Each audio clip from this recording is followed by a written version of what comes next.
Bienvenue dans Chronique de mes mondes intérieurs. Aujourd'hui, on va plonger ensemble dans une séance d'exploration intérieure. C'est la 49e de cette saison 2024. Un voyage profond et transformateur où Christophe est accompagné par Clotilde qui facilite la séance. Mhm. Et pour conclure cette exploration en profondeur, on écoutera une création musicale originale vraiment née de l'énergie de cette séance. Ah, super. Alors, pour commencer, le point de départ que Christophe évoque, c'est quelque chose d'assez universel, je trouve, cette notion d'un amour qui nous dépasse. Oui, c'est ça, une base assez large. Voilà, mais très vite, la séance fait émerger une image centrale, une métaphore vraiment, vraiment riche qui va un peu tenter tout le voyage. Ah oui, laquelle? Celle de l'abeille. L'abeille qui est affairée à récolter le nectar. Et Christophe, il est invité à ressentir ce que vit cette abeille, à intégrer leur univers, c'est le terme utilisé. D'accord, l'abeille. C'est intéressant comme point d'entrée. Et c'est là que ça devient passionnant, je trouve. Christophe adopte vraiment la perspective de l'abeille ouvrière, et ce qu'il frappe d'emblée, c'est un sentiment de bonheur. Mais un bonheur intense, qui vient pas d'une récompense extérieure, tu vois. Ah, pas de la reconnaissance. Non, non, juste du fait de contribuer. C'est instinctif, c'est naturel, il parle d'un alignement parfait avec sa propre nature. Mhm. Et il y a une image forte qui illustre ça, les portes de la ruche, elles sont toujours alignées face au soleil levant. Ah oui, comme une boussole interne en quelque sorte. Exactement, une boussole naturelle vers la lumière, la chaleur. Oui, c'est ça.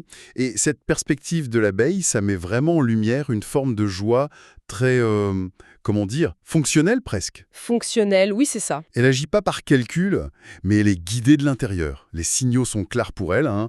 Le parfum des fleurs qui s'ouvre avec le soleil, La lumière elle-même. la lumière qui la guide, voilà. Et il y a une légèreté qui se dégage de cette description. Un contentement qui semble être sa source d'énergie première, en fait. Oui, il utilise les mots naturellement contente. C'est ça. Et il va même plus loin, il dit « programmée pour être heureuse Programmée pour être heureuse. Et pour contribuer, c'est une formule qui interpelle quand même, dans notre société où on cherche souvent le bonheur de façon si compliquée. ». Tout à fait. Et ça lui évoque quelque chose d'ailleurs. Oui, il fait un parallèle assez touchant à sa mère. Il se souvient de sa légèreté à elle, de sa joie dans ses premières années de travail. Hmm. On sent déjà poindre une leçon là, non? Hmm. Peut-être que ce contentement, c'est moins quelque chose à atteindre qu'un état à retrouver. Un état lié à l'alignement avec sa fonction, sa nature profonde. C'est tout à fait ça. Et la séance, justement, elle explore comment cette métaphore de l'abeille, que ce soit une vie antérieure ou symbolique, peu importe, comment ça résonne pour Christophe aujourd'hui. D'accord. Et donc, quand Clotilde lui demande quelle est l'influence actuelle de cette expérience? Eh bien, la réponse que Christophe reçoit est très éclairante. Il n'interprète pas comme un modèle à suivre à la lettre, mais plutôt comme une ressource intérieure. Une ressource. Exactement. Pour les périodes de doute, de fatigue, de grisaille, comme il dit. La grisaille. C'est une ressource pour pas se laisser submerger par ce que la séance appelle les vagues d'indifférence ou de mécontentement. Ah oui. Et ces états-là sont décrits comme des pièges qui coupent les ailes et le zèle. On retrouve l'abeille là. Oui, l'allusion est directe. Voilà. Donc la leçon clé qui émerge, c'est vraiment l'importance de cultiver activement cet enthousiasme un peu instinctif, cette joie simple de faire sa part pour le bien-être global, physique, mental, spirituel. D'accord. Cultiver cet enthousiasme. Et ça débouche sur une invitation, un objectif presque, hein, contribuer à édifier, maintenir et consolider la bonne humeur. La bonne humeur. Oui, dans sa propre ruche, c'est-à-dire son environnement, personnel, professionnel. D'accord, donc il s'agit plus seulement de ressentir ce contentement pour soi, mais de le cultiver activement et de le rayonner autour de soi. C'est exactement l'idée. Contribuer à la bonne humeur collective, c'est une mission qui paraît simple comme ça, et en même temps très ambitieuse. Mais comment on passe de la métaphore, même si elle est puissante, à la pratique quotidienne, surtout quand on est face justement à cette fameuse grisaille ou à l'indifférence ambiante? Ben oui, c'est la question cruciale. Et la séance aborde ce point. Le conseil qui est donné à Christophe est très pragmatique en fait. Ah, Il ne s'agit pas de prétendre ne jamais retomber dans la négativité ou le découragement, ce serait pas réaliste. non, bien sûr. Mais plutôt de développer la capacité à se ressaisir, reconnaître qu'on a chuté et choisir activement de remonter. D'accord, se ressaisir, mais avec quel outil, quel levier? Parce que souvent, c'est la volonté qui manque dans ces moments-là, hein. Le levier proposé est à la fois subtil et, je crois, très puissant. Il faut y mettre de l'enchantement. De l'enchantement? Oui, c'est le mot-clé qui ressort. Et l'enchantement, tel qu'il est défini là, c'est pas du tout une fuite dans l'imaginaire, hein. C'est une qualité d'être. C'est-à-dire? C'est être plein de douceur, attentif à la sensibilité des autres. Et surtout, c'est cette faculté active de regarder au-delà des apparences, qui sont souvent ternes ou difficiles. Pour trouver la beauté cachée. Exactement. Pour déceler la beauté cachée. Partout. Lever les voiles pour trouver la beauté partout. Ça demande un autre regard, c'est sûr. On associe souvent la beauté à quelque chose de très visuel, d'esthétique au sens classique du terme. Justement. La séance vient corriger cette vision un peu limitée. Christophe reçoit cette clarification. La beauté, ce n'est pas seulement visuel. Ah bon? Non. Elle est multisensorielle. Elle s'expérimente par l'ouïe, la musique bien sûr, mais aussi le timbre d'une voix, la justesse d'une pensée bien exprimée. Hmm. Elle se perçoit par le toucher, par les odeurs.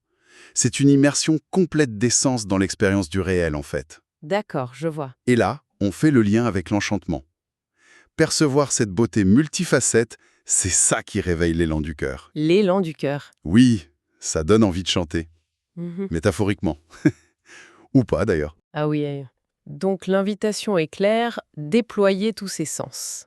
C'est par cette ouverture sensorielle que la vie gagne en richesse, qu'elle devient, selon les mots de la séance, plus haute en couleur. Plus haute en couleur, c'est presque un programme de vie ça. Et Christophe fait une analogie que je trouve très parlante, tirée du dessin animé Les Trolls. Ah oui, les trolls. Oui, Il oppose les trolls, qui sont la joie pure, les couleurs vives, la fête, le chant permanent, aux bergènes, leurs voisins qui sont tout le temps tristes et grisâtres. bah oui, les bergènes qui croient qu'ils ne peuvent être heureux qu'en mangeant un troll. C'est ça. Et le choix que propose la séance, c'est clairement celui de l'univers enchanté des trolls. Choisir activement la couleur et la joie. Oui, c'est une belle image. Et cette notion d'enchantement, elle ne se limite pas qu'aux interactions ou aux perceptions des sens, hein. Elle s'étend même à la matière, Comment ça, tu viens? à la contemplation de la beauté et de l'intelligence qu'il y a dans le monde. Que ce soit dans l'infiniment petit, la structure d'une cellule, d'un cristal, ou dans l'infiniment grand, l'harmonie cosmique. C'est une reconnaissance de la magie qui est là, dans l'existence même. D'accord. Une beauté intrinsèque. Et toute cette exploration très riche sur la beauté, l'enchantement, ça débouche ensuite sur un exercice très concret, Mhm. proposé par les amis, c'est le terme utilisé pour les guides ou la sagesse intérieure contactée. Oui, via Clotilde. Voilà. Et il s'agit d'imaginer 2 chemins de vie possibles, à partir de ce point. Le premier chemin, celui où Christophe choisirait d'ignorer les enseignements, les prises de conscience de la séance, D'accord. Le scénario, on oublie tout. c'est un peu ça. Et la perception de Christophe est immédiate, viscérale. Il décrit ce chemin comme une voie sans issue. Carrément, oui. Oui. Le sentiment qui domine, c'est de passer à côté de tout ce qui fait le sel de la vie. La beauté sous toutes ses formes, les saveurs, les odeurs, les douceurs, les joies simples. Hmm. Et il ajoute même quelque chose de très touchant, passer à côté de l'opportunité de réconforter quelqu'un qui est dans la peine, de réchauffer son cœur. Ah oui, c'est fort. C'est vraiment un sentiment profond d'être complètement à côté de la richesse que l'existence offre. C'est une vision assez sombre, effectivement. Ça souligne bien, par contraste, la valeur de ce qui a été exploré juste avant. Et puis donc, il y a le second chemin. Oui, le chemin où les enseignements sont intégrés, suivis, saisissantes. Il se sent désenglué. Désenglué. Oui. Il utilise cette métaphore très poignante des oiseaux mazoutés qu'on nettoie patiemment, plume par plume, Oh là là! et qui peuvent enfin reprendre leur envol vers la lumière. Désenglué. Le mot est fort, hein? Ça suggère qu'on peut vraiment être comme pris au piège par la négativité, la lourdeur, l'indifférence. Ce nettoyage intérieur, c'est une libération alors. Exactement. C'est vécu comme une renaissance. Et cette renaissance, elle s'accompagne à sentiment profond de reconnaissance. De gratitude. Oui, de reconnaissance envers les forces, intérieures ou extérieures, qui ont aidé à ce nettoyage. Et les conséquences qu'il décrit sont transformatrices. Il parle d'un nouvel élan de vie, Ah oui, une énergie qui n'est plus seulement tournée vers la survie ou le quotidien, mais orientée vers quelque chose de plus grand, de plus universel, d'extraordinaire. waouh. Et l'accent est vraiment mis sur l'ouverture du cœur. C'est cette ouverture qui permet de percevoir avec beaucoup plus d'acuité, d'intensité, la beauté offerte au quotidien. Celle-là même qui était invisible sur le premier chemin, tu vois. Oui, tout à fait. Et cette perception renouvelée, elle engendre une joie extrêmement profonde. Une joie qui n'est pas une euphorie passagère, mais un courant de fond, qui anime, qui donne de l'énergie. Une énergie durable. Voilà. Et ça permet, dit Christophe, de vivre pleinement l'expérience du meilleur. Vivre l'expérience du meilleur. Mais est-ce que ça met pas une sorte de pression X, parce que l'image de l'abeille au début, c'était plutôt la joie dans l'instinct, pas dans l'effort surhumain pour atteindre le meilleur. C'est une excellente remarque. Et la séance y répond, justement.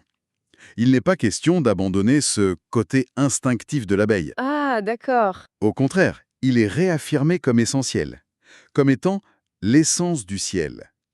Ce désengluement, ce nettoyage sur le chemin lumineux, il est lui-même lié à cette essence du ciel qui agit. Donc l'instinct bien compris. Celui qui aligne avec sa nature profonde n'est pas opposé à l'éveil de la conscience. Il en fait partie intégrante. Donc l'idée, c'est pas de devenir quelqu'un d'autre, mais plutôt de retrouver une version plus pure, plus désengluée de soi-même. C'est tout à fait ça. Et au cœur de ce chemin lumineux, il y a une autre invitation clé. Celle d'apprécier la simplicité. La simplicité? Oui, mais attention, pas une simplicité qui serait synonyme de manque ou de naïveté. Une simplicité profonde, ressentie au plus profond de son cœur, de son être. Et pourquoi ces persistance sur la simplicité? Parce que cette simplicité-là, elle libère. Elle dégage de toute responsabilité superflue, de toute complication inutile. Elle permet un ajustement parfait avec ce qu'il y a besoin d'être, de se révéler et puis de s'expanser. Un ajustement parfait. C'est comme trouver la note juste, l'accord parfait avec le moment présent et son propre potentiel. Ça rejoint la fluidité de l'abeille, en fait. Oui, ça évoque vraiment une fluidité, une absence de lutte. C'est très lié à l'image de l'abeille guidée par les signaux naturels, effectivement. Tout à fait. Et il y a une dernière nuance qui est apportée sur la beauté, que je trouve particulièrement belle et subtile. Ah oui, Les guides suggèrent, via Clotilde, qu'il ne s'agit pas toujours de révéler la beauté, comme si on la créait de toutes pièces, mais parfois, plus délicatement, de la réchauffer. la réchauffer. Comme on réchauffe un plat, ouais. Non, l'analogie donnée est plus poétique. C'est celle du soleil, le matin. D'accord. Le soleil ne crée pas les fleurs. Elles sont déjà là.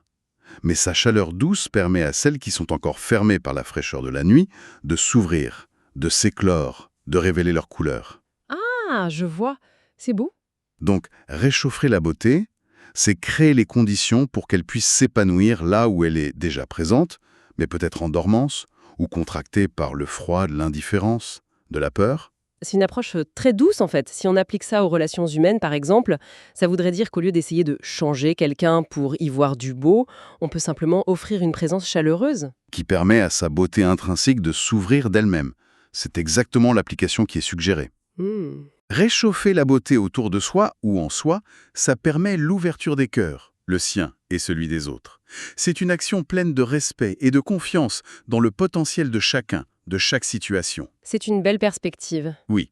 Et Christophe, d'ailleurs, en réfléchissant après la séance, il note comment ces explorations intérieures créent de nouvelles configurations de l'être. Un dialogue plus fluide entre le conscient et l'inconscient. D'accord. Et ça aide à faire un choix plus éclairé, celui du chemin où on se sent davantage à sa place, aligné, plutôt que d'être ballotté par des courants plus sombres ou limitants. On retrouve l'alignement de l'abeille? Exactement.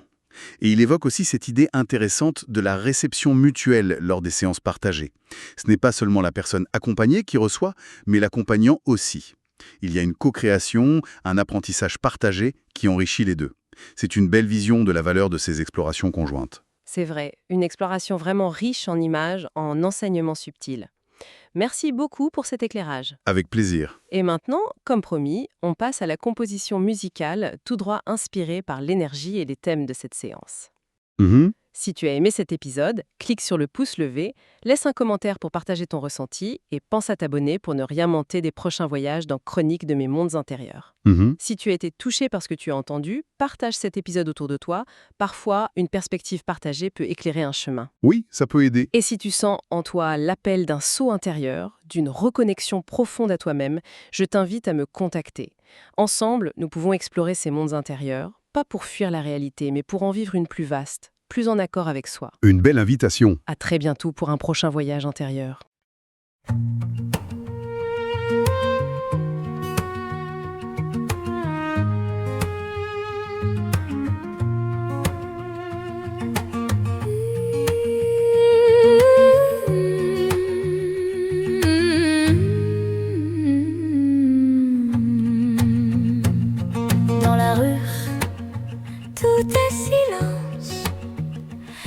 Écoute bien, c'est l'appel de l'essaim. Je suis l'abeille, ouvrière infatigable. Dans l'ombre des fleurs, je trace mon sillon. Chaque piqûre est un réveil, un rappel que la vie n'a pas de sommeil. De la cire et du miel, je fais mon empire. M'égare à celui qui joue avec le feu du délire. L'essaim se lève, c'est l'heure de l'envol. On désenglue les chemins, on brise les protocoles. Et quand la magie opère, les chaînes deviennent poussière.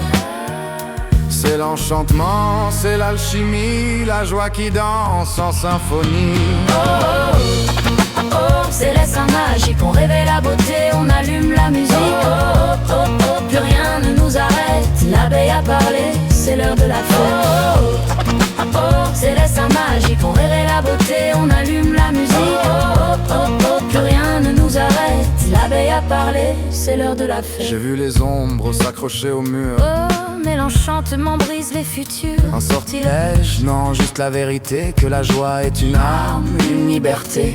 Les chemins bouchés se dégluent un à un sous les ailes de l'essaim. C'est le grand frisson, plus de limites, plus de frontières. Juste l'or du miel et les lumières.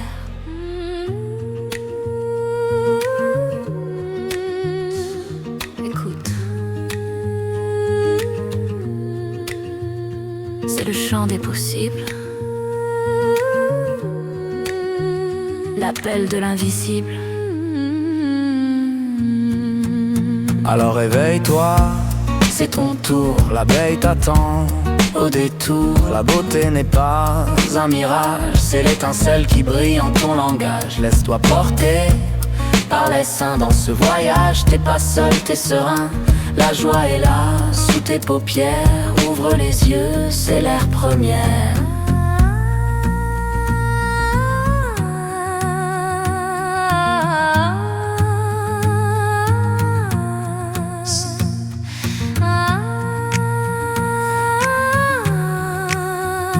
L'essaim s'envole, mais la magie, elle, reste en toi.